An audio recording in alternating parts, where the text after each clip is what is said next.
तो शुरुआत में हम शाओ को देखते हैं जो कि अपने क्रश हान के घर पर आई होती है और तभी हम देखते हैं कि हान अपने घर से बाहर निकल रहा होता है और वो गलती से अपना लगेज बैग से टकरा जाती है और बैग यहाँ पर शाओ के ऊपर गिरने वाला होता है। तो वो जल्दी से आकर उसे बचा लेता है और फिर उससे बताने लगता है कि मेरे अंकल ने तुम्हें यहाँ पर कैट फूड देने के लिए भेजा था, तो मैं वही देने के लिए आई थी। तो वो मन में ही सोचती है कि ये क्या, ये मेरे 3 साल पुराना क्रश है और मैं प्रिपरेशन कर कर आई थी कि इससे अच्छे से मिलूंगी, पर पता नहीं था कि मैं इस सिचुएशन में यदि यानी कि इतनी ऑफर सिचुएशन में मिलूंगी। फिर हान उसे पूछने लगता है कि तुम अंकल ले नहीं हो ना, एक्चुअली सॉरी, मैं उन्हें बताना भूल गई थी कि मैं बाहर जाने वाली हूँ और मैं अपने कैट को भी बहुत ही टाइम के लिए पेट स्टोर में छोड़ने जा रही हूँ, तो अभी ये कैट फूड कोई काम का नहीं है मेरे लिए। और फिर वो शाओ से ये भी पूछता है कि वैसे तुम्हारी पैर की चोट अब कैसी है। तो वो कहती है मैं बिल्कुल ठीक हूँ। हान कहता है कि कोई बात नहीं, एक दफ़ा चल कर तो देखो थोड़ी सी। फिर शाओ चलने की कोशिश करती है तो उसका पैर दुख रहा होता है, तो हान तुरंत ही उसे उठा लेता है और कहता है मैं तुम्हें हॉस्पिटल लेकर चलता हूँ। फिर जब दोनों हॉस्पिटल से बाहर आते हैं तो हान शाओ से उसका नंबर ले लेता है ताकि वो उसे मैसेज करके उसके हाल चाल पूछ सके। फिर यहाँ पर शाओ हान को आज के लिए थैंक यू बोलकर वहाँ से जा रही होती है। तभी इतने में यहाँ पर हान का फ्रेंड जुआ जाता है और वो उसे पूछने लगता है कि मैं कब से तेरा इंतज़ार कर रहा था। तो हान उसे शाओ से मिलवाने लगता है और बताता है ये मेरे ड्राइवर अंकल की निस है। तो उसका दोस्त जून तो शाओ को देखते ही पहचान जाता है और कहता है कि तुम मेरी सिस्टर मिया की बेस्ट फ्रेंड हो ना, मैं तुम्हें हाई स्कूल के टाइम पर मिल चुका हूँ। तो फिर शाओ भी उसे हाँ कह देती है कि हाँ मैं मिया की दोस्त हूँ। तो जून कहता है कि मुझे याद आया कि मेरी सिस्टर ने मुझे बताया भी था कि तुम्हारा पेकिंग यूनिवर्सिटी में एडमिशन हो गया है और वैसे हान भी वहीं पर जाने वाला है, तो तुम दोनों तो आप सेम कॉलेज में पढ़ने वाले हो। तो फिर हान यहाँ पर शाओ से कहने लगता है कि अगर ऐसी बात है तो फिर अंकल जब मुझे छोड़ने चलेंगे तो तुम भी मेरे साथ चलना, हम दोनों साथ में यूनिवर्सिटी चलेंगे। फिर इसके बाद में हम देखते हैं शाओ और हान जब साथ में कार में जा रहे होते हैं तो अंकल कहने लगते हैं मुझे पता नहीं था कि तुम दोनों एक दूसरे को पहले से जानते हो। तो हान कहता है मुझे शाओ याद है, मैंने उसे हाई स्कूल टाइम में देखा था। तो फिर ये सुनने के बाद तो वो काफ़ी खुश होती है कि इसे मैं हाई स्कूल के टाइम से याद हूँ। फिर हान पुराने टाइम याद करने लग जाता है कि एक बार जब उसके ड्राइवर अंकल उसे पिक करने के लिए आए थे तो शाओ पहले से कार में मौजूद थी और वो सो रही थी। तो अंकल उसे बताते कि ये मेरी निस है, असल में आज इसकी तबीयत खराब हो गई थी तो मुझे इसे हॉस्पिटल लेकर जाना था, जिस वजह से यह अभी तक कार में है। तो यहाँ पर हान ने शाओ को सबसे पहली बार देखा था। फिर इसके बाद में शाओ और हान दोनों यहाँ पर यूनिवर्सिटी पहुँच जाते हैं और हान शाओ से पूछता है कि तुम्हारा मेजर कौन सा है। तो वो कहती है कंप्यूटर साइंस। तो वो फिर उसे कंप्यूटर साइंस का डिपार्टमेंट दिखा देता है और वहाँ से चला जाता है। फिर शाओ जब यहाँ पर रजिस्ट्रेशन के लिए आती है तो जो सीनियर स्टूडेंट बैठी थी वो शाओ और हान को साथ में देख चुकी थी। तो वो यहाँ पर शाओ से पूछने लग जाती है कि क्या वो हैंडसम लड़का तुम्हारा बॉयफ्रेंड है। तो शाओ कहती है बिल्कुल नहीं, एक्चुअल में हम दोनों हाई स्कूल क्लासमेट रह चुके हैं। तो फिर वो लोग कहने लगते हैं कि लगता है फिर तो तुम उसे पसंद करती होगी। शाओ इस बात पर कोई भी जवाब नहीं देती है और फिर उसके बाद में वो अपने रूम में आकर अपनी नोवेल लिखने बैठ जाती है और उसकी नोवेल जैसे कंप्लीट होती है वो बहुत ही खुश हो जाती है कि कॉलेज के फर्स्ट डे ही मेरी नोवेल कंप्लीट हो गई है। इतने में शाओ को अपनी बेस्ट फ्रेंड मिया की कॉल आ जाती है और वो उसे बताते हैं कि हान यहाँ पर क्लब में आया हुआ है और मैंने सुना है कि हमारे कॉलेज की एक लड़की हान को आज अपना लव कन्फेस करने वाली है और सभी के सामने वो भी उसे प्रपोज करने वाली है। तो ये सुनते के बाद तो शाओ अपनी फ्रेंड पिया के साथ में यहाँ पर क्लब पहुँच जाती है और फिर वो देखती है कि कैसे वो लड़की हान के सामने जाकर उसे अपनी फीलिंग कन्फेस कर रही होती है।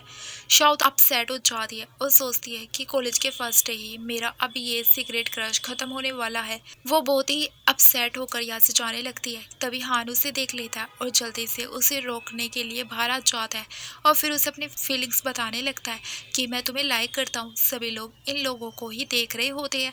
हान कहता है कि जब मैंने तुम्हें पहली बार देखा था मैं तुमसे तभी से लाइक करता हूँ।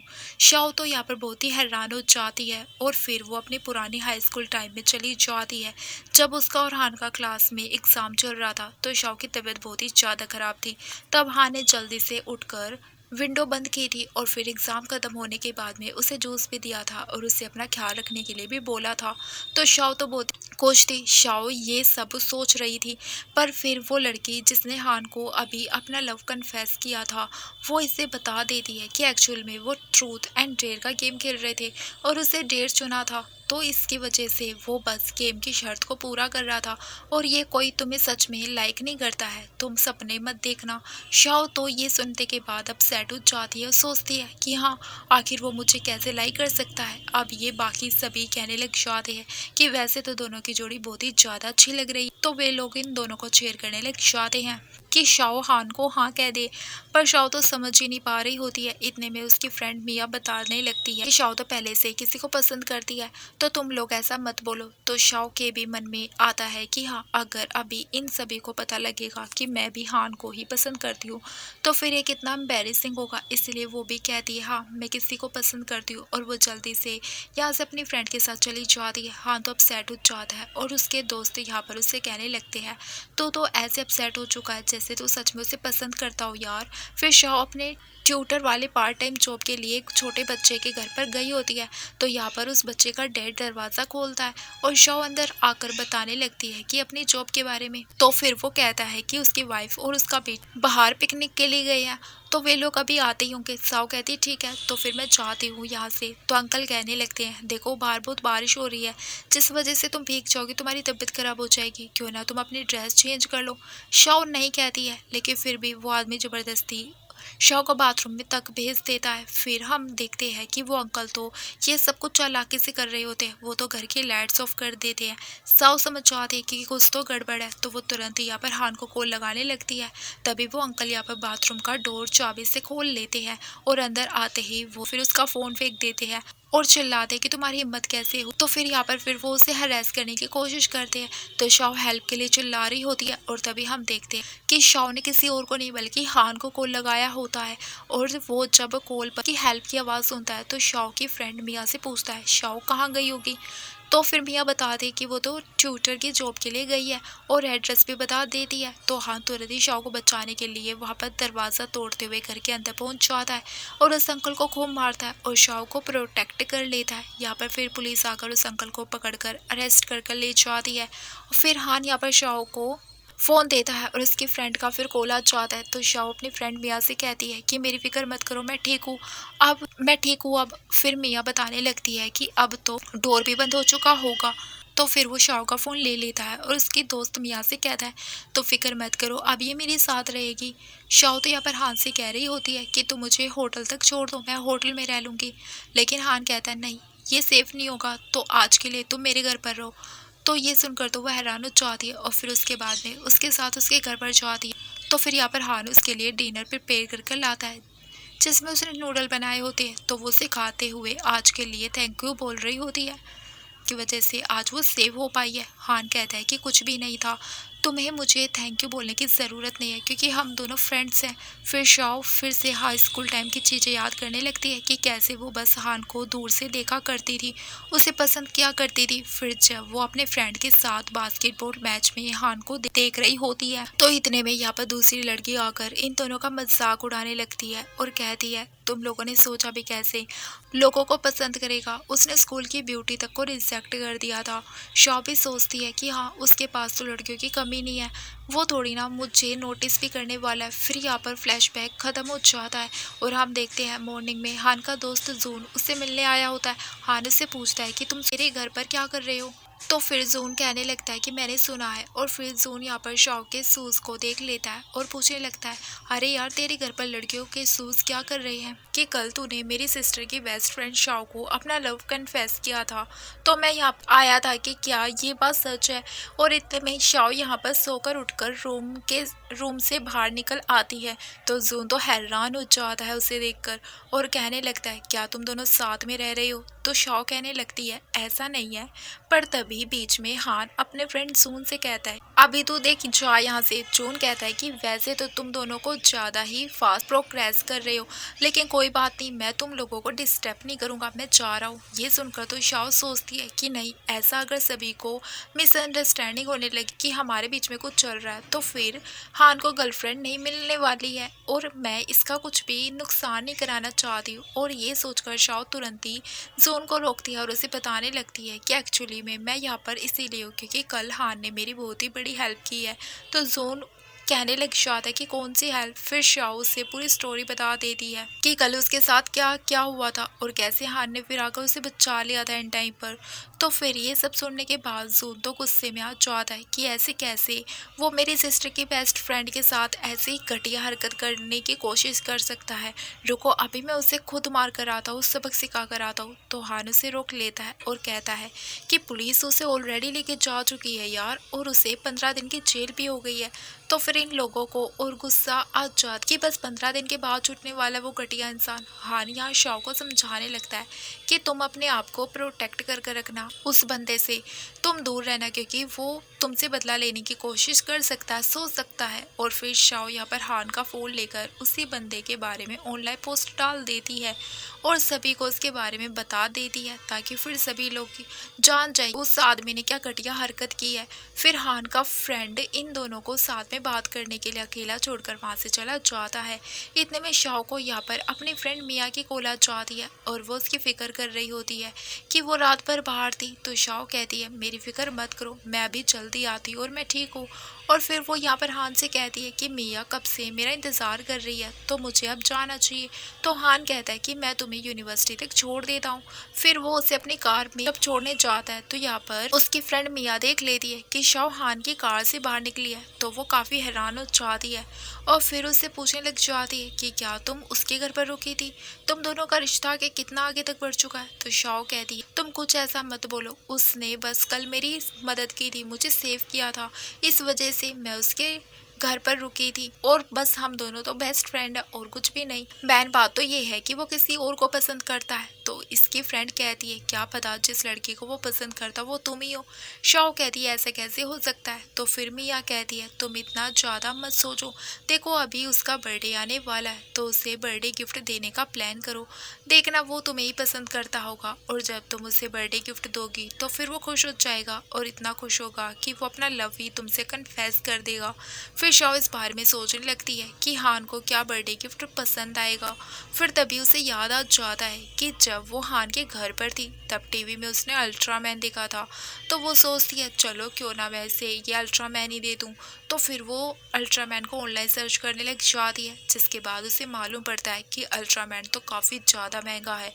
और इतने में शाओ को उसके अंकल की भी कॉल आ जाती है और वो उसे इस बारे में बताते हैं कि तुम्हारे पेरेंट्स यहाँ सिटी आए हुए हैं और तुम यहाँ पर उनसे मिलने आ जाओ। तो फिर शाओ जब यहाँ पर अपने अंकल के घर पर पहुँचती है तो उसे देखते ही शाओ के डैड जल्दी से उसके स्टेप मॉम के साथ मिलकर अपने सारे पैसे वगैरह छुपा लेते हैं।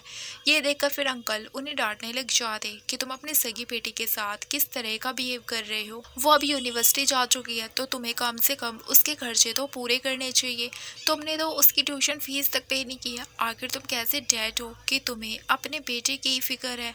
तो फिर डैड यहाँ पर बातें सुनाने लग जाते उल्टा उन्हीं को कि आखिर उससे ज़्यादा पढ़ाई करने की क्या ज़रूरत है, वैसे भी एक ना एक दिन तो उसे शादी करनी है।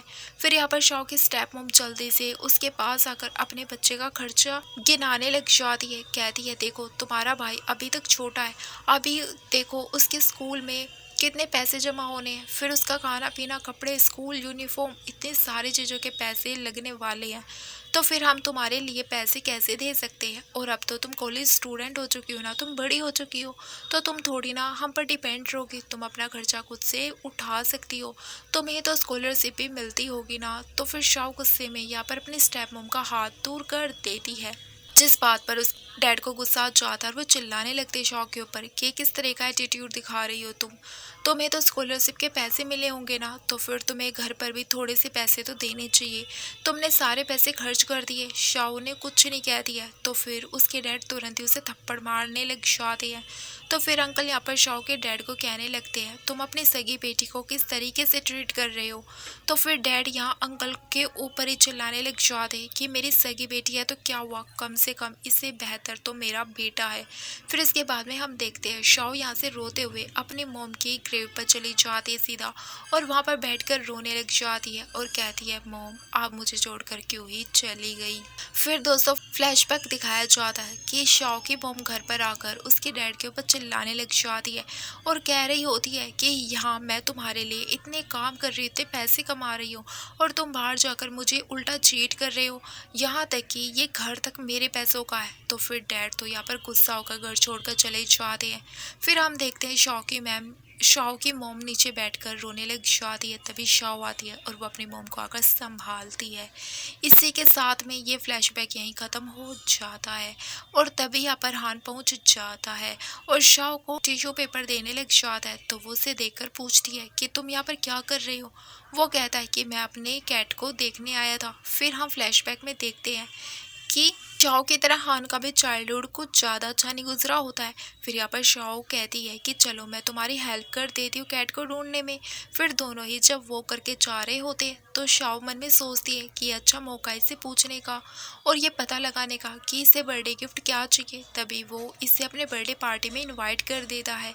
नेक्स्ट फ्राइडे को फिर शाओ यहाँ पर अपने रूम में आ जाती है और वो इस बारे में सोचने लग जाती है कि हान ने उसे अपने बर्थडे पार्टी में इन्वाइट किया है और फिर मुझे समझ में नहीं आ रहा है कि मैं उसके लिए क्या गिफ्ट लूँ।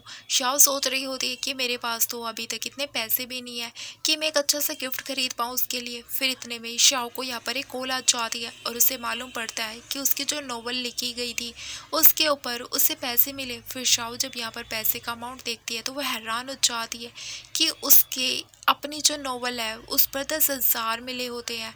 फिर हम देखते हैं खान की बर्थडे पार्टी वाला दिन भी आ जाता है और उसके घर पर सारे दोस्त आए होते हैं पर हान तो सिर्फ यहाँ पर शाओ का इंतज़ार कर रहा होता है। तभी वहाँ लड़की लिन भी पहुंच जाती है और वो हान से कहने लगती है कि तुम मुझे देखकर खुश हो गए होगे ना, लगता है तुम यहाँ पर मुझे स्पेशल पिक करने के लिए घर से बाहर आए थे। तो फिर वो उसमें तो कुछ इंटरेस्ट दिखाता ही नहीं हान। लिन कहने लगती है कि क्या तुम मुझे देखकर खुश नहीं हुए, देखो तुमसे मिलने के लिए मैं कितने अच्छे से तैयार होकर आई हूँ। पर हान इसके कोई भी भाव नहीं दे रहा होता है और वो बाहर चला जाता है। तो लिन को गुस्सा आ जाता है। दूसरी तरफ हम देखते हैं शाओ को जो यहाँ पर हान को देने के लिए बर्थडे गिफ्ट खरीदा होता है वो उसने घर पर रखा होता है। तभी उसका स्टेप ब्रदर उस बॉक्स को ओपन कर लेता है और उस अल्ट्रामैन को निकाल लेता है बॉक्स में से और खेलने लग जाता है। जब शाओ यहाँ पर घर पर पहुँचती है तो वो ये देखकर हैरान हो जाती है और अपने भाई के हाथ से वो अल्ट्रामैन छीनने लग जाती है और कहती है इसे मत खेलो। तो वो उसे देने से मना कर देता है। तभी यहाँ पर स्टेप मोम आ जाती है और ऑफकोर्स स्टेप मोम तो अपने बेटे की साइड लेगी ना, और होता भी ऐसा ही है। वो शाओ के ऊपर चिल्लाने लग जाती कि बस एक छोटा सा खिलौना ही तो है ना, आखिर तुम इतनी जिद्दी कैसे हो सकती हो, तुम अपने ब्रदर को क्यों नहीं खेलने दे रही हो। फिर स्टेप मोम की गलती की वजह से वो नीचे गिर जाता है और अल्ट्रामैन टूट जाता है। इतने में शाओ के डैड घर पर आ जाते हैं और पूछने लगते हैं यहाँ पर चल रहा है। तो फिर यहाँ पर शाओ का स्टेप ब्रदर बताने लग जाता है कि ये खिलौना मेरा है। तो फिर शाओ के डैड तो उससे पूछते हैं कि बताओ ये कितने का है, मैं इसके तुम्हें पैसे दे देता हूँ। शाओ जब बता दे कि 5,000 का है तो ये सुनकर तो डैड हैरान हो जाते कितना महंगा। फिर ये सुनने के बाद स्टेप मॉम भी सोचने लगती है आखिर ये इतनी अमीर कैसे हो गई है, इसके पास इतने पैसे हैं। फिर तो वो जानबूझ के उसके डैड को बताने लगती है ज़रूर इसने कोई गलत काम करा होगा तब इसके पास इतने सारे पैसे आए। तो फिर शाओ के डैड इस बात पर उसे सुनाने लग जाते कि आखिर तुम बाहर क्या काम कर कर आई हो जो तुम्हारे पास इतने सारे पैसे हैं। शाओ कहती है डैड मैं आपकी बेटी हूँ, आपको ऐसा लगता है कि मैं ये सब करूँगी, मैं ऐसा कुछ भी नहीं करने वाली हूँ। तो फिर जल्दी से स्टेप मॉम यहाँ पर उसके डैड को संभालती है कि तुम चुप हो जाओ। और फिर यहाँ पर शाओ के सामने वो अच्छी बनने लग जाती कि तुम्हें अपने डैड से गुस्सा नहीं होना चाहिए, देखो अभी तो तुम्हें आगे अच्छे से पैसे कमाने हैं और अपने भाई का भी तो खर्च उठाना है ना। शाओ तो गुस्से में आ जाती है और अपने घर से चली जाती है। फिर हम देखते हैं रास्ते में जब शाओ जा रही होती है वो करते हुए तो हान उसे लेने के लिए पहुंच जाता है और उसे देख लेता है और पूछता है ज़रूर ये मेरे लिए गिफ्ट होगा ना। तो फिर वो कहने लग जाती है लेकिन ये तो अब टूट चुका है ना। हान कहता कोई बात नहीं मैं इसे ठीक कर लूँगा। फिर वो यहाँ पर शाओ को अपने साथ अपने घर ले आता है। फिर हान को देखकर तो लिन खुश हो जाती है और कहती है तुम वापस आ गई। फिर वो जैसे ही शाओ को देखती है तो गुस्से में आ जाती है कि तुम इसके साथ आए हो। हान शाओ को लेकर अपने साथ बैठता है और इन लोगों को बताता है कि शाओ को मैंने अपनी बर्थडे पार्टी में इनवाइट किया था। फिर ये सभी मिलकर बर्थडे पार्टी सेलिब्रेट करने लग जाते हैं। फिर लिन हान से पूछने लग जाती है कि तुमने क्या विश मांगी है। तो यहाँ पर हान का फ्रेंड अपनी सिस्टर के साथ में मिलकर इस लिन को पकड़कर वहाँ से लेकर चला जाता है ताकि शाओ और हान शांति से बैठकर बात कर सके। हान शाओ से पूछता है कि तुमने आखिर मुझसे क्यों नहीं पूछा कि मैंने क्या विश मांगी है। तो वो कहती है तुमने जो भी विश मांगी हो आई होप कि तुम्हारी विश पूरी हो जाए, ऑल द बेस्ट। हान कहता है अगर मेरी विश होगी कि मैं अब डेटिंग स्टार्ट करना चाहती हूँ तो क्या तुम उसके लिए भी ऑल द बेस्ट कहोगी? तो शाओ कहती है ऑफ कोर्स हम दोनों फ्रेंड जो हैं। तभी इतने में फिर हान का हाउसकीपर आकर उसे पार्सल देता है। फिर यहाँ पर हान को किसी की कॉल आ जाती है और वो साइड में जाकर बात करने लग जाता है। शाओ सोचती है कि ज़रूर उसी लड़के की कॉल आई होगी जिसे वो पसंद करता है। हम देखते हैं हान अपने बड़े भाई से कॉल पर बात कर रहा होता है और उसका भाई उससे हैप्पी बर्थडे विश कर रहा होता है। हान कहने लगता है भाई अभी आपकी तबीयत कैसी है? तो उसका भाई कहता है हाँ मैं अब ठीक हूँ। फिर शाओ देखती है कॉल पर बात करने के बाद में हान कुछ अपसेट हो जाता है। फिर इसके बाद में शाओ जब अपने हॉस्टल रूम में होती है तो उसकी फ्रेंड उसे पूछने लगती है बताओ तुम्हारा और हान का रिलेशनशिप कितना आगे बढ़ा है? तो शाओ कहती है क्या कितना आगे बढ़ा है, अभी हम दोनों सिर्फ फ्रेंड्स हैं। तो फिर मियाँ कहने लगती है कि ऐसा हो ही नहीं सकता है, वो तुम्हें पक्का पसंद करता है। मैंने आज तक कभी भी हान को किसी लड़की के साथ इतना क्लोज होते हुए नहीं देखा है जितना वो तुम्हारे साथ होता है। फिर भी यहाँ पर शाओ को यकीन नहीं हो रहा होता है कि वो उसे पसंद तो नहीं कर सकता। फिर नेक्स्ट सीन में हम देखते हैं शाओ को सभी के सामने एक लड़का प्रपोज कर देता है और इतने में हम देखते हैं कि हान पीछे से आकर ये सब कुछ देख रहा होता है तो वो बहुत ही अपसेट हो रहा होता है। फिर शाओ इस लड़के को रिजेक्ट कर देती है ये कहते हुए कि मैं किसी और को पसंद करती हूँ और यहाँ से चली जाती है। तो भी वो लड़का पीछे से कहने लग जाता है कि देखो मैं गिव अप करने वाला बिल्कुल नहीं हूँ, वो भी इतनी इजीली। फिर जहाँ पर शाओ जा रही होती है चाहे वो क्लास हो, कैंटीन हो, लाइब्रेरी हो, वो लड़का भी उसी के पीछे पीछे चला जाता है और उससे बात करने की कोशिश ही करता है पर शाओ बिल्कुल भी उसे भाव नहीं दे रही होती है। फिर रात में हम देखते हैं शाओ जब कॉलेज से हॉस्टल रूम की तरफ जा रही होती है तभी बीच रास्ते में लड़का उसे वो रोक लेता है और कहने लगता है तुम मेरे साथ चलो मैं तुम्हें छोड़ देता हूँ और वो उसका हाथ भी पकड़ लेता है। शाओ तो उसे अपना हाथ छुड़ा रही होती है पर वो था कि मानने के लिए तैयार नहीं था। तभी हम देखते हैं हान भी ये सब कुछ देख रहा होता है और वो जल्दी से बीच में आकर शाओ को प्रोटेक्ट करने लग जाता है और उस पर चिल्लाता है कि तुम शाओ से दूर रहो, वो मुझे पसंद करती है। फिर शाओ भी यहाँ पर हान का साथ देने लग जाती है और उस लड़के से कह देती है हाँ ये सही कह रहा है, मैं इससे पसंद करती हूँ। फिर यहाँ पर हान कहता है अब मैं अपनी गर्लफ्रेंड के साथ लाइब्रेरी जा रहा हूँ और खबरदार अगर तुम हमारे बीच में आए तो। और फिर यहाँ से वो शाओ को लाइब्रेरी ले आता है तभी वो उसे थैंक यू कहने लग जाती है। तो हान कहता है सिर्फ थैंक यू से काम नहीं चलने वाला है मैडम।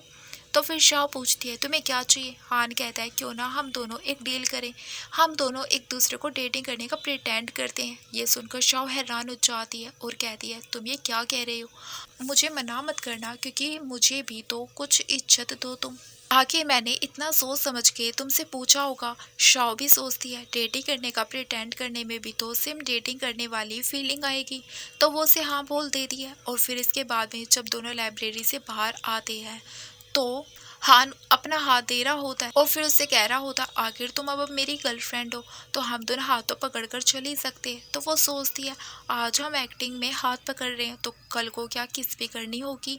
हान कहता है इतना नर्वस क्यों हो रही हो और क्या सोच रही हो, आखिर हम दोनों फ्रेंड्स थे ना।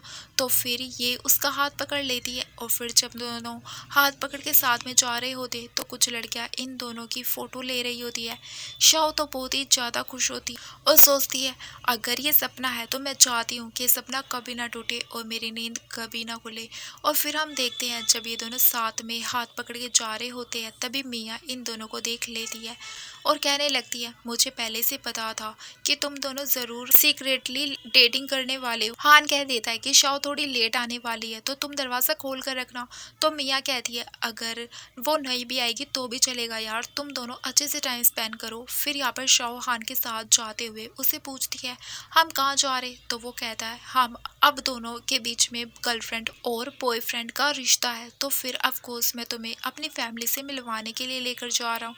ये सुनकर तो वह हैरान हो जाती है और सोचती है कि क्या इतनी जल्दी, मैंने तो कोई कपड़े भी अच्छे से नहीं पहने और ना ही मेरे बाल सही है, ऐसे कैसे मैं तुम्हारी फैमिली से मिल सकती हूँ, चाहे हम लोग फेक ही रिलेशनशिप में क्यों ना हो। फिर यहाँ पर वो उससे कहती है कि एक काम करते हैं, मैं आज नहीं चाहती हूँ, हम कभी और चलते हैं। लेकिन हान कहता है कि नहीं तुम सही लग रही हो और चलो मेरे साथ। फिर वो इसे अपने घर पर ले आता है और शाओ यहाँ पर बहुत ही नर्वस हो रही होती है हान के पेरेंट्स से मिलने के लिए। तभी वो यहाँ पर कैट को निकालता है और कहता है ये देखो ये मेरी फैमिली मेम्बर है।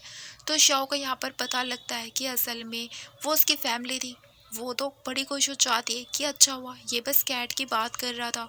फिर शाओ इस कैट के साथ में खेलने लग जाती है। तभी हान उसे पूछता है कि क्या तुम्हें याद आया कि ये कौन सी कैट है। तो फिर यहाँ पर शाओ याद करने लग जाती है कि हाई स्कूल टाइम में उसे रास्ते में एक कैट मिली थी जो कि बेसहारा थी, पर शाओ को पता था कि वो इसे घर पर लेकर नहीं जा सकती है।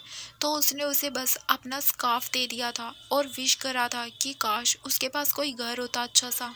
वो जब यहाँ से चली गई थी तभी हान वहाँ पर आ गया था और उसने देखा था शाओ ने उसे अपना स्कार्फ दे रखा था। तो हान ने उस कैट को अपने घर लेकर आ गया था और उसे अभी तक पाल रहा था। शाओ सोचने लग जाती है उसे मेरी कैट तक याद है, यानी कि वो जब से मुझे नोटिस करता आ रहा था। और वो ये सोचकर काफ़ी खुश हो जाती है। फिर वो उसे कुछ पूछने जा रही होती है। तभी इतने में कोई डोर नॉक करता है और हान देखता है कि उसकी आंटी घर पर आई थी। हान की आंटी यहाँ पर उसे पूछ रही होती है कि मैंने जो तुम्हारे लिए ब्लाइंड डेट अरेंज करी थी क्या तुम उससे मिलने के लिए गए। शाओ जैसे ही सुनती है वो तो अपसेट हो जाते हैं कि हान ब्लाइंड डेट पर जाने वाला है।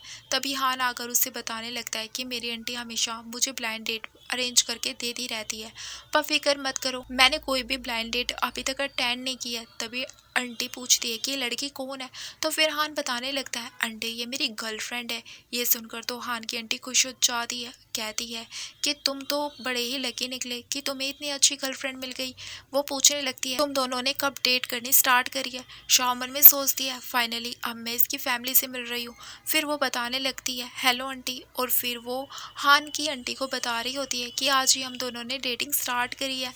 तो फिर आंटी तुरंत यहाँ पर शाओ को कार्ड देने लग जाती है और कहती है ये मेरी तरफ से मीटिंग गिफ्ट है। शाओ मना कर रही होती है कि मैं ये नहीं ले सकती हूँ। तो फिर हान कहता है कि ले लो आंटी की तरफ से गिफ्ट है तुम्हारे लिए। आंटी कहती है अभी तो तुम लोगों ने डिनर नहीं किया होगा तो जाओ मेरी तरफ से कैंडल नाइट डिनर कर लो। और देखो मुझे तो अभी कुछ काम है तो मैं बिजी हूँ, मुझे जाना पड़ेगा। तुम लोगों की डेट मैं ख़राब नहीं करूँगी, तुम लोग जाओ एंजॉय करो। ऐसा बोलकर आंटी वहाँ से चली जाती है।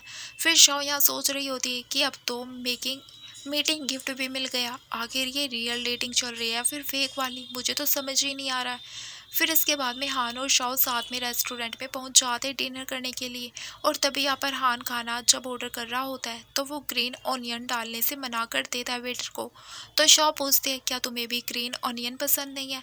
तो वो कहता है मैंने तुम्हारे लिए मना किया है। तो फिर शाओ काफ़ी हैरान हो जाती है कि इसे कैसे पता चला मुझे पसंद नहीं है। फिर हम फ्लैशबैक में देखते हैं शाओ जब हाई स्कूल टाइम में लंच कर रही होती है, तब वो जब ग्रीन अनियन निकाल रही होती है तभी यहाँ पर हान उसे देख लेता और उसे पता चल गया था कि इसे ग्रीन अनियन पसंद नहीं है। अब तभी यहाँ पर रेस्टोरेंट में लिन भी आ जाती है और वो जब इन दोनों को देख लेती है तो हान के पास आकर फिर वो कहने लगती है कि क्या तुम दोनों सच में डेट कर रहे हो। तो हान कहता हाँ हम लोग डेट कर रहे हैं और अब शाओ मेरी गर्लफ्रेंड है। तो लिन उसे बातें सुनाने लग जाती कि आखिर फैमिली स्टेटस कोई भी चीज़ हुई मैं इससे ज़्यादा बेहतर हूँ, हाई लेवल पर हूँ, तो आखिर तुमने मुझे क्यों नहीं चूज़ किया। तो हान उसे साफ साफ कह देता है क्योंकि मैं शाओ को पसंद करता हूँ इसीलिए। फिर तो लिन और गुस्से में आ जाती है और हान का हाथ पकड़ लेती है। तो वो इसे दूर कर देता है और गार्ड को बुलाता है, कहता है इसे बाहर कर दो। फिर जो गार्ड होता है वो कहने लग जाता है कि मैडम आप बाहर चलिए, आप हमारे वीआईपी कस्टमर को इस तरीके से परेशान नहीं कर सकती है। फिर लिन गुस्से में उसे कह देती है कि देखना तुम्हें बाद में रिग्रेट होगा, और ये कहकर वो बाहर चली जाती है। फिर शाओ हान से कहने लगती है लिन तो लगता है सच में तुम्हें पसंद करती है। तो हान कहता है तुम्हें गुस्सा नहीं आ रहा है। शाओ कहती है कि मैं गुस्सा क्यों होंगी। हान कहता है कि वो यहाँ जो भी बोलकर गई है वो तुम्हें प्रवोक करने के लिए बोलकर गई है और तुम्हें बिल्कुल भी गुस्सा नहीं आ रहा है। तो शाओ कहती है मैं कौन सा तुम्हारी रियल गर्लफ्रेंड हूँ, मैं बस फेक हूँ। हान कहता है अगर मैंने कह दिया है कि तुम रियल हो तो रियल हो, वापस ऐसा मत बोलना। शाओ कहती है सॉरी वापस मैं ऐसा नहीं करूँगी। हान कहता है कि बॉयफ्रेंड होने के नाते मेरी ड्यूटी है तुम्हारा ख्याल रखना, और गर्लफ्रेंड होने के नाते तुम्हें ऐसे टाइम पर जेलस होना चाहिए। तो बताओ नेक्स्ट टाइम से ऐसा कुछ हुआ तो तुम क्या करोगी। तो शाओ कहती है कि मैं उसे चिल्लाकर यहाँ से जाने के लिए बोलूँगी। तो हान कहता है कि वेरी गुड, ये हुई ना मेरी गर्लफ्रेंडों वाली बात। फिर वो खाना खाने लग जाते हैं और पूछता है वो कि बताओ टेस्टी है। तो शाओ कहती है हाँ। फिर हान शाओ के लिप्स साफ करने लग जाता है। ये देखते हुए तो शाओ तो बहुत ही ज़्यादा हैरान हो जाती है और सोचती है कि मैं सच में सपना देख रही हूँ या हकीकत है। इतने में फिर शाओ को किसी लड़के का मैसेज आ जाता है जो उसे चेस कर रहा था। वो इसे मिलने के लिए बुला रहा होता है। तो शाओ सोचती है मुझे एक बार इससे मिलकर सारी चीज़ें क्लियर करनी होगी। फिर शाओ जब यहाँ पर उस लड़के से मिलने पहुँच जाती है तो वो उसे चीज़ें क्लियर करने लग जाती है। वो लड़का तो शाओ जब यहाँ पर उस लड़के से मिलने पहुंच जाती है तो वो उसे चीज़ें क्लियर करने लग जाती है कि वो उसे पसंद नहीं करती है। तो फिर यहाँ पर वो तो उसके ऊपर चिल्लाने लग जाता है। उसकी एक भी बात नहीं सुनता वो लड़का और कहता है कि मैं तुम्हें परस्यू करने के लिए इतनी मेहनत कर रहा हूँ और तुम हो कि मुझे छोड़कर उस हान को डेट कर रही हो। वो उसे यहाँ पर हरेस करने की कोशिश करता है पर तभी एंड टाइम पर यहाँ पर हान पहुँच जाता है शाओ को बचाने के लिए। इतने में फिर यहाँ पर टीचर भी आ जाते हैं। तो ये लड़का जल्दी से शाओ को फंसाने लग जाता है और टीचर को कहता है कि एक्चुअली में इसी ने मुझे यहाँ बुलाया था उससे ट्यूस करने के लिए और सारा ब्लेम यहाँ पर वो शाओ के ऊपर डाल देता है और अब ये मेरे ऊपर झूठे इल्ज़ामात लगा रही है और ये कहकर वो सारे ब्लेम यहाँ पर शाओ के ऊपर डाल देता है। फिर टीचर तो यहाँ पर उस लड़के की साइड ले रहे होते हैं और शाओ के ऊपर चिल्लाने लग जाते हैं कि उसके पास कोई एविडेंस नहीं है और ज़रूर वो ही झूठी है। तभी यहाँ पर हान टीचर को वीडियो दिखाने लग जाता है उस लड़के की जब वो यहाँ पर शाओ को सेड्यूस कर रहा था। दरअसल जब हान यहाँ पर आ रहा था उसने पहले वीडियो बना ली थी, उसके बाद उसने शाओ को बचाया था। फिर हान की वजह से वो लड़का जेल में चला जाता है और साथ में उस टीचर को भी रिज़ाइन देना होता है। अगर वो टीचर रिज़ाइन नहीं देगा तो हान उसे कहीं पर भी काम नहीं करने देगा। फिर नेक्स्ट मॉर्निंग हान यहाँ पर शाओ को पिक करने के लिए आ जाता है और उससे कहता है कि मैं अपनी गर्लफ्रेंड को ब्रेकफास्ट के लिए डेट पर लेकर जाना चाहता हूँ। फिर शाओ को हान जब लेकर जा रहा होता है तो सभी लड़के इन लोगों को देख रहे होते हैं। फिर यहाँ पर जब ये लोग कैंटीन में होते हैं तो यहाँ पर भी सभी इन लोगों को देख रहे होते हैं। शाओ सोचती है कि मैं तो बस उसकी फेक गर्लफ्रेंड हूँ और अगर ऐसा चलता रहा तो फिर उसे रियल गर्लफ्रेंड नहीं मिलने वाली है। तो फिर ये सब सोच ही रही होती है कि इतने में यहाँ पर वही लड़का आ जाता है जो कि जेल में पहुंचाया था। वो यहाँ पर शाओ से बदला लेने के लिए आता है और शाओ को चाकू मारने वाला होता है पर जल्दी से हान सामने आकर शाओ को बचा लेता है और फिर ये लोग जल्दी से उसे हॉस्पिटल लेकर आते। फिर हान को जब होश आ जाता है तो शाओ से कहने लगती है आखिर तुम्हें मुझे बचाने की क्या ही ज़रूरत थी। वो उसे यहाँ पर थैंक यू भी बोलने लग जाती है। तो हान कहता है मुझे थैंक यू नहीं चाहिए, मैं चाहता हूँ कि तुम मुझे चेज़ करो। शाओ इसके लिए मान जाती है। फिर वो अपने फ्रेंड से इस बारे में आइडियाज़ लेती है कि लड़कों को किस तरीके से चेज़ किया जाता है। तो फिर उसकी दोस्त यहाँ पर काफ़ी सारे आइडियाज़ बताने लग जाती है। तो फिर शाओ तो हान को चेज़ करने के लिए सबसे पहले उसकी क्लास अटेंड करती है और उससे कहती है देखो मैं तुम्हारे साथ टाइम स्पेंड करने के लिए यहाँ क्लास में आई हूँ और इसके बाद में हम लाइब्रेरी चलेंगे। तो हान कहता है क्या तुम मेरे साथ सिर्फ पढ़ाई करना चाहती हो। शाओ कहती है मैं तुम्हारे साथ टाइम स्पेंड करने के लिए ऐसा कर रही हूँ। तो हान तो बड़ा खुश हो जाता है। लिन भी इसकी क्लास में होती है और वो इन लोगों को साथ में देखकर बहुत ही ज़्यादा जेलस फील कर रही होती है। जैसे हान क्लास से बाहर जाता है तो लिन जानबूझ के शाओ को गिराने की कोशिश करती है और अपना पैर बीच में कर देती है जिससे शाओ गिर जाती है। फिर ये सब कुछ तो दूर से हान ने देख लिया था और शाओ को चोट भी आई थी। तो यहाँ पर हान आकर लिन के ऊपर चिल्लाने लग जाता है और गुस्सा करता है और फिर वो शाओ को उठाकर तुरंत ही डॉक्टर के ऑफिस में लेकर आ जाता है और यहाँ पर वो उसकी चोट पर तुरंत ही मेडिसिन लगाता है। शाओ से कहने लगती है कि मेरी आंटी और अंकल के बाद पहले इंसान हो तुम जो तुम मेरी इतनी केयर कर रहे हो। कहती है अभी तो मेरे पैर में चोट लगी है तो अब जब तक मेरे पैर ठीक नहीं हो जाते हैं जब तक मैं तुम्हें चेज़ नहीं कर पाऊंगी, लेकिन हाँ ठीक होने के बाद मैं तुम्हें ज़रूर चेज़ करूंगी। तो फिर वो उसके पास बैठता है और पूछता है कि फिर उसके बाद तुम मुझे तक पहुंच पाओगी या फिर नहीं। तो वो कहती है हाँ पहुंच पाऊंगी। तो फिर ये बड़ा ही खुश हो जाता है और तुरंत ही उसे किस करने लग जाता है। पर इतने में हान को उसकी आंटी की कॉल आ जाती है और उसे मालूम पड़ता है कि उसके भाई की तबीयत बहुत ही ज़्यादा ख़राब है और वो हॉस्पिटल में है। वो भी शाओ के साथ हॉस्पिटल पहुंच जाता है उसी और उसका भाई अब ऑपरेशन रूम में होता है और बाहर उसकी मम्मा और उसकी आंटी बैठी होती है। यहाँ पर हान की मोम उसके ऊपर चिल्लाने लग जाती है और कहने लगती है तुम एक अनलकी इंसान हो, आखिर तुम यहाँ पर क्यों ही आए, तुम्हारी वजह से आज तुम्हारा भाई इस हालत में पहुंच गया। तो फिर आंटी यहाँ पर उन्हें संभालने लग जाती है और ऐसा मत करो ये बोलती है कि मैंने इसे बुलाया, हान की मोम उसे कहती है कि तुम निकल जाओ यहाँ से। तो वो कहता है मेरा भाई अब ठीक है तो मैं यहाँ से जा रहा हूँ। फिर वो शाओ के साथ बाहर आ जाता है और वो शाओ को सॉरी कहने लग जाता है कि मेरी वजह से तुम डर गई होगी ना। तो शाओ कहती है बिल्कुल नहीं। फिर वो उसे बताने लगता है कि एक्चुअली में बचपन में मेरी ही मोम मुझे पसंद नहीं करती थी।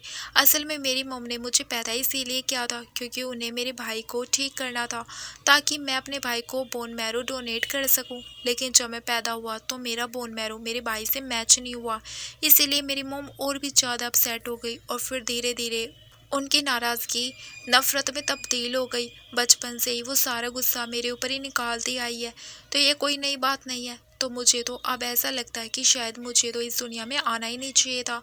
शौ कहती है कि ऐसा मत सोचो। वो उसे बताती है कि तुम्हें पता है तुमने एक बार मेरी जान बचाई थी। फिर शौ उसे अपनी स्टोरी सुनाने लग जाती है। जब वो छोटी थी तो उसकी स्टेप मॉम ने उसे मारने के लिए टेरेस पर लेकर गई थी और वहाँ पर उन्होंने उसे समझाया था कि उसे अगर अपनी मॉम के पास जाना है क्योंकि वो उसे मिस कर रही है तो यहीं पर ही उसे अपनी मॉम मिलेगी जब वो स्टार बन जाएगी। तो फिर वो उसे टेरेस के कोने पर लाकर छोड़कर वहाँ से चली गई थी। तभी वहाँ पर हान आ गया था और उसने शाओ को काफ़ी समझाया था कि वो वहाँ खड़ी रही तो मर जाएगी और वो तुरंत ही उसे बचाकर वहाँ से लेकर चला गया था अपने साथ। शाओ जब ये स्टोरी हान को बताती है तो वो तो काफ़ी हैरान हो जाता है और कहता है कि वो छोटी बच्ची तुम थी क्या।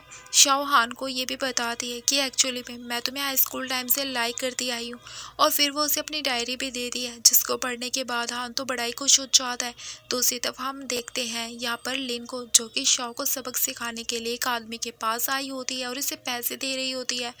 वो कहता फिक्र मत करो, शाओ मुझे हाई स्कूल टाइम से पसंद करती आई है, देखो वो कैसे मेरे जाल में फंस जाएगी और हान को छुड़कर मेरे करीब आ जाएगी। फिर हम देखते हैं कि शाओ और हान साथ में क्लास रियूनियन पार्टी के लिए गए होते हैं। तभी यहाँ पर वेटर शाओ के ऊपर ड्रिंक गिरा देती है।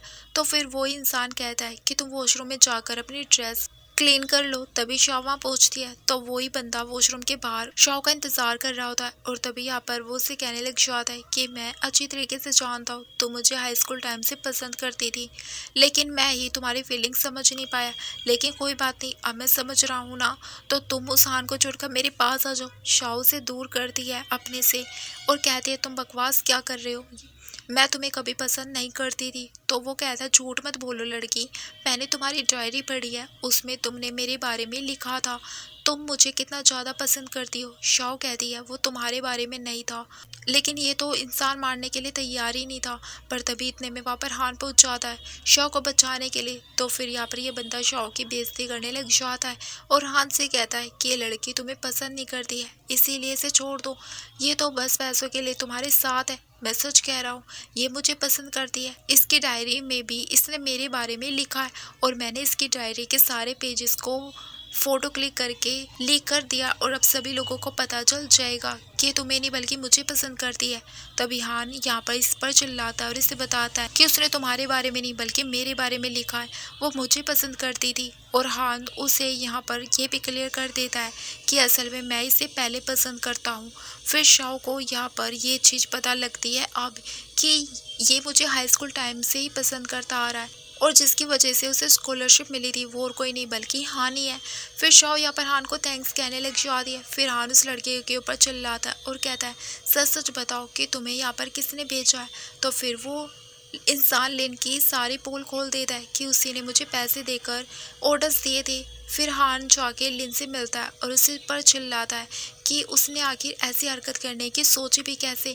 वो उसे फ़ोन कर देता है कि दोबारा शाओ से दूर रहना और उसे कुछ नुकसान पहुंचाने की सोचना भी मत।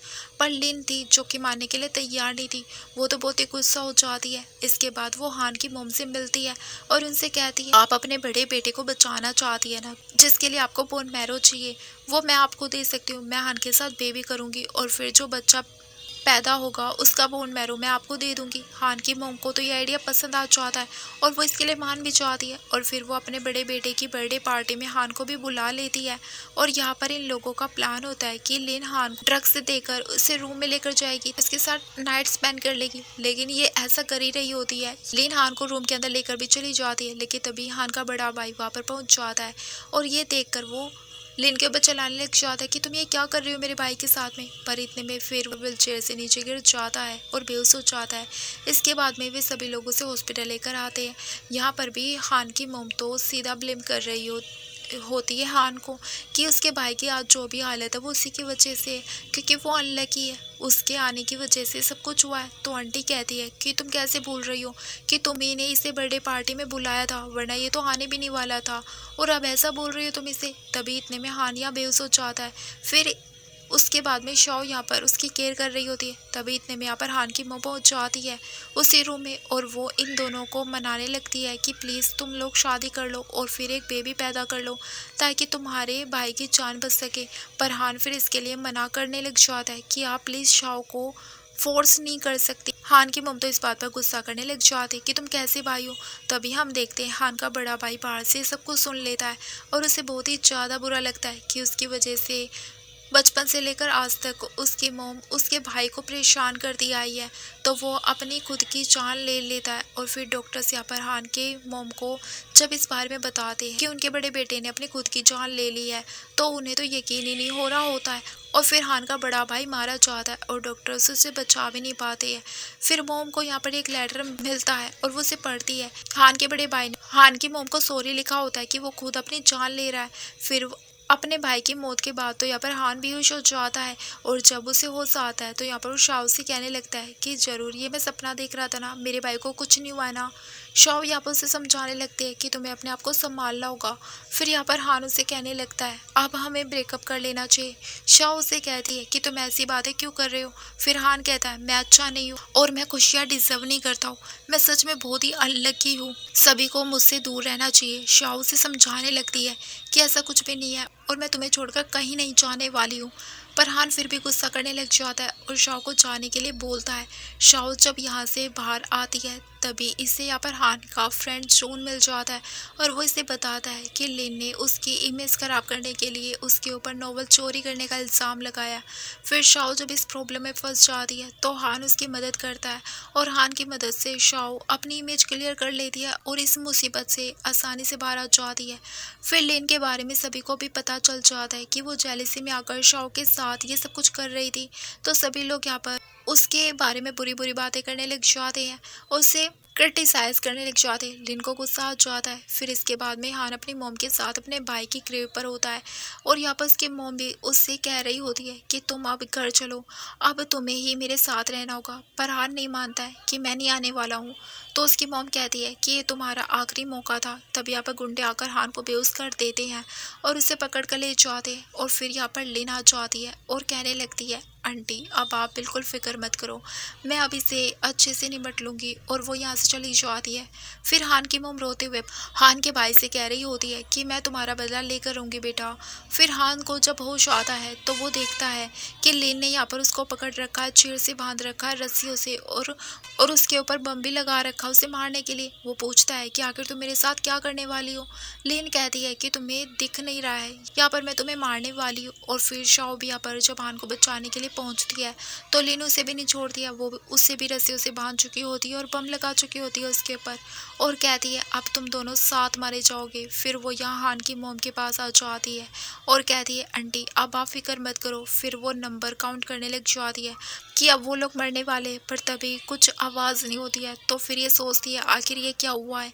फिर इतने में पुलिस वहाँ जो आती है इस लिन को अरेस्ट करने के लिए। और फिर लिन तो हैरान हो जाती है कि हान की मोम ने उसे धोखा दे दिया। हान की मोम उसके ऊपर चिल्लाती है कि तुम्हें क्या लग रहा था कि मैं यहाँ पर अपने बेटे को तुम्हारे लिए मारूंगी, तुम पागल हो चुकी हो, तुम्हारी वजह से आज मेरा बड़ा बेटा जिंदा नहीं है। फिर हान भी यहाँ पर कहने लगता है कि उसने अपनी मोम के साथ मिलकर ये प्लान बनाया हुआ था उसे सजा दिलाने के लिए, क्योंकि सब उसी की वजह से हुआ है। पुलिस यहाँ पर लिन को अरेस्ट करके लेकर चली जाती है और फिर हान और शॉम के साथ बैठकर डिनर कर रहे होते हैं। तभी हान की मोम उसे बताती है मैं डिसाइड कर चुकी हूँ कि अब मैं मोंक बनने जा रही हूँ, मुझे अपनी गलतियों का एहसास हो गया है, मैं तुम्हारे भाई के बिना ऐसे नहीं रह पाऊंगी। मैं उसके लिए भी टेंपल में विश करना चाहती हूँ और तुम्हारे साथ जो मैंने किया उसके लिए मैं प्रायश्चित करना चाहती हूँ। यहाँ पर हान कुछ भी कहने वाला था लेकिन शाओ से रोक लेती है कि उसकी मोम जो कर रही है उसे करने दिया जाए। फिर हान की मोम घर से निकल रही होती है लेकिन वो जाते हुए रुक जाती है और फिर वो शाओ को अपने हाथ से जैक ब्रेसलेट निकाल कर पहनाती है और कहती है ये हमारा खानदानी ब्रेसलेट है जो हान की ग्रैंड मॉम ने मुझे दिया था, और अब चूंकि तुम हमारे घर के डॉटर इन लो तो अब ये तुम्हारा हुआ, अब तुम इसकी मालकिन हो। और फिर वो इन दोनों को अपना ख्याल रखने का बोलकर वहाँ से चली जाती है। तो शाओ कहती है कि मोम आप फिक्र मत करो, हम लोग आपसे मिलने के लिए आते रहेंगे। फिर मोम जब यहाँ से चली जाती है तो शाओ हान से पूछने लगती है कि अब तुम्हारा आगे का क्या प्लान है। तो हान कहता है कि मैं एक गेमिंग कंपनी स्टार्ट करना चाहता हूँ। वो यहाँ पर शाओ को बताता है कि असल में मेरे भाई का सपना था एक गेमिंग कंपनी स्टार्ट करने का, और अब मैं अपने भाई का सपना ये पूरा करना चाहता हूँ। शाओ कहती है कि मैं भी इसमें तुम्हारी मदद करूँगी, सपोर्ट करूँगी। फिर इसके बाद में हम देखते हैं दोनों अपने अपनी फील्ड में काफ़ी आगे तक बढ़ चुके होते हैं, और शाओ जब अपने सेट पर होती है तभी हान वहाँ पर उसे शादी के लिए प्रपोज कर देता है। शाओ से हाँ कह देती है, फिर दोनों की किस हो जाती है। और इसी किसी सीन के साथ में दोस्तों हमारे इस ड्रामा की हैप्पी एंडिंग हो जाती है। Thank you for watching.